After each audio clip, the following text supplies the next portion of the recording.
സ്വകാര്യ ബസ് സമരത്തിന്റെ പശ്ചാത്തലത്തിൽ ഉടമകളുമായി ഗതാഗത മന്ത്രി കെ ബി ഗണേഷ് കുമാർ നടത്തിയ ചർച്ച പരാജയം. സമരവുമായി മുന്നോട്ടു പോകാൻ ഭൂരിഭാഗം സംഘടനകളും തീരുമാനിച്ചു. ചർച്ചയ്ക്ക് പിന്നാലെ ബസ് ഓപ്പറേറ്റേഴ്സ് ഫോറം പണിമുടക്കിൽ നിന്ന് പിന്മാറി.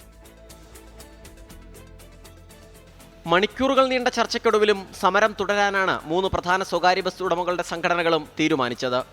140 കിലോമീറ്ററിലധികം ഓടുന്ന ബസ്സുകളുടെ പെർമിറ്റ് പുതുക്കി നൽകുക എന്നുള്ളതാണ് പ്രധാന സമരാവശ്യം. വിദ്യാർത്ഥികളുടെ കൺസെഷൻ നിരക്ക് വർധനയും ജീവനക്കാർക്ക് പോലീസ് ക്ലിയറൻസ് നിർബന്ധമാക്കിയ തീരുമാനം പിൻവലിക്കുകയും ചെയ്യണമെന്നതാണ് മറ്റാവശ്യങ്ങൾ. ഇതിൽ മന്ത്രിയുടെ നിലപാട് ഇങ്ങനെ: കുട്ടികളുടെ കൺസെഷൻ ചാർജ് വർദ്ധിപ്പിക്കണം എന്നുള്ള കാര്യത്തിൽ ഗവൺമെൻറ് സെക്രട്ടറി അടുത്ത ദിവസങ്ങളിൽ വിദ്യാർത്ഥി സംഘടനകളുമായി ഒരു ചർച്ച ചെയ്യുകയും ചാർജ് വർധനവുമായി ബന്ധപ്പെട്ട് ചെറിയൊരു വർധനവാകാം എന്ന നിലയിലൊരു കമ്മീഷൻ റിപ്പോർട്ടുണ്ട്.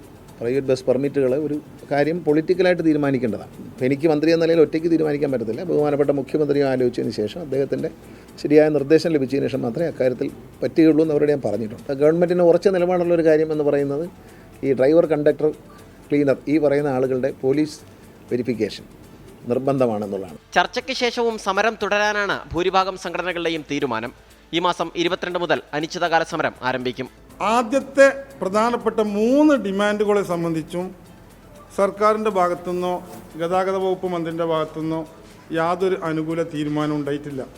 ഇല്ല പിൻവലിച്ചിട്ടില്ല. ഈ സമയം പിൻവലിച്ചിട്ടില്ല. 22-ാം തീയതി മുതൽ അനിശ്ചിതകാല സമരം തുടരും. ചർച്ചയ്ക്ക് പിന്നാലെ all Kerala bus operators forum സമരത്തിൽ നിന്ന് പിന്മാറി. ആ സമയത്തിന്റെ തുടക്കം കുറിച്ചൊക്കെ സാഹചര്യത്തിൽ ഗവൺമെന്റായിട്ട് സഹകരിക്കാതെ ഗവൺമെന്റ് വെല്ലുവിളിച്ചുകൊണ്ട് ഒരു സമരത്തിൽ പോകാൻ ഞങ്ങൾ തയ്യാറല്ല.